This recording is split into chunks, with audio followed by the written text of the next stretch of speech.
Okay, so let's talk about Rick and Morty's laser beam. Got you talking about it, didn't they? Thinking about the lease, buy, or was it sell, lease back?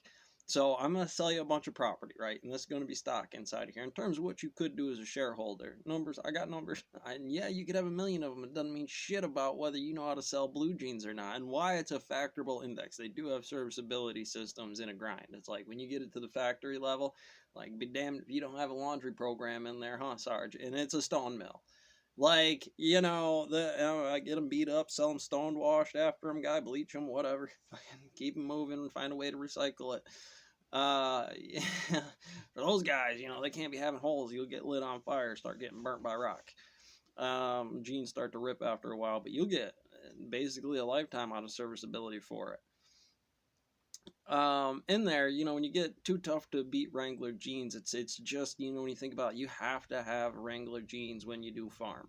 They are synonymous with each other. I didn't necessarily like to see Wobbles only having a year for that index on there. I had to go I had to check Wrangler jean stock, and I got into whatever the number is here for it, and only a year index. But I was having a hell of a day running $1 a day. Put money on that, hit that thing, run that system. And basically, even if you could, you would see a cyclical index like the solar cycles. One of those is going to come over because product shipping, what comes in, what comes out, those are big volume moves, and they're going to hit. And so I want to lease, or I'll sell you the privilege. I'll sell you the privilege to get there, but when it comes back, I'm going to hit you on the math, and I'm going to hit you heavy on the math because you made an index on the number. Now, this can be a fair operation. Let's look at it from the leisure person, the plague doctor on the stone mill floor for a moment. In sensible reasonings, there's a sensible operation inside of that about how to correctly function that. It's tough. You're gonna have the Palantir come through NSNBC and be like, "Well, now I'm CEO. This is an interesting question. How do we then distribute this? Run the spring numbers on this to actually figure out, well, if we did that on that index and said if we had that advantage to say over time, really we're just gonna stick to, and we're not functioning the stock market. They're gonna do what we say just on the basic of the momentum of it. If we capitalize that like a Pfizer distribution across the index on their timeline, it's going to be hard to argue with the when, where, with it all for the general ground law Haven Way numbers of index calculations in there, because that would be somebody's program. You can't run that, and you don't have a parallel system that competitively under mathematics processes, programming, speed, output differential. Now, see, for me, you got to be careful with that because it turns into a fundamental analysis. I could just rip this down to the points in time where I see the full equations on the board, write them down. But I may not comprehend that. I have to come back to later on that. I don't have to independently break down. I can choose to watch a full broadcast, take notes, do it in that form, and function it there. They lead to equal results, but sometimes have a different effect over the different Y index across the board.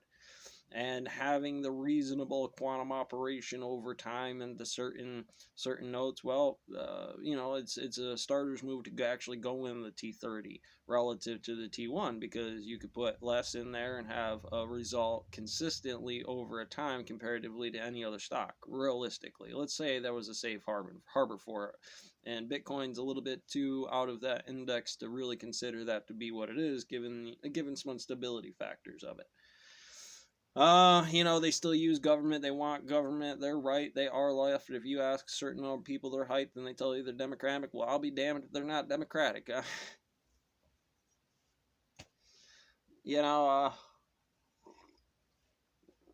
Republican, you'll have to guess. On the far end of it, to tell any information is a flaw plan, and I have to quantum operate about any of this information to say, well, it gives anybody I tell this a capital advantage in any classroom, any board meeting, any system. That could be my job, but I can't be in all of them. And realistically, I have to go out as a competitive note to still have them doing their job, to say, even though he's not doing this, it's a competitive equilibrium that he's gonna maybe not do this, but as quickly, first round dude in the stone mill picks something up, and have that tendency observation about them as an index that I use again for training. Because then again, those numbers are great, and I'm glad there's other people compounding those factors inside of there. And realistically, at the matter on the stone mill, it's to say if I find a way to engineer money inside of here, and as an operation that goes to the break rooms on 401ks, and then I can keep the minimum wage without inflation having an effect on a thing, and keep it super stable in that form, then those are kind of the end games that we're looking for here. And they make gravity that then we can compound against other systems, and again, a bridge a functional model in physics to be able to say, well, you are here with that number, and without us knowing that number, we can't really quantify. I know you're going to want me to do yours. The goal is to get you to get this number into that form in a timely manner where we can all start functioning that system, instead of just being Zuckerberg and Elon and Bill Gates and MSNBC throwing one into the wrench, because it would move the line. And once you separated all those things and figured out that they happened on timelines and systems, you'd sound a lot like Robin Hood saying, "Thank you, Senator. That is an amazing question, you dumb motherfucker. I can't believe I have to sit here and do this. Why am I not in charge of your stuff?" Yeah, that's a beautiful interpretation on